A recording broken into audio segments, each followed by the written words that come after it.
kababayan, laging sinasabi nila, iba ang statement nila sa panahong kinuha nila si Tatay Digong. Makalipas ang ilang araw, isa pa itong pamilya ng Rimulya. Isang anak na drug addict, tapos ngayon nakapal na mukha, kala mo kung sinong malinis. Pagkatapos mahuli ang kanyang anak, nawala ng parang bula sa media. Magkano yun? Kung hindi ako nagkakamali sa nabasa ko, 1,000,000 mahigit ang halaga ng droga. Nasaan ang droga na yon at nasaan na yung anak ni Rimulya ngayon?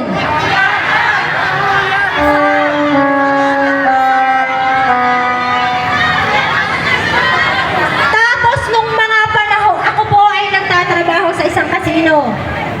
Nung mga panahong laging sinasabi na dahil dyan sa Pogo na yan, aminin po natin sa hindi, lalo na ang ating mga gobyernong nakaupong mga politician, ang laki ng mga nakukuha niyong pera dahil sa Pogo. At ikaw, John B. Rimulya,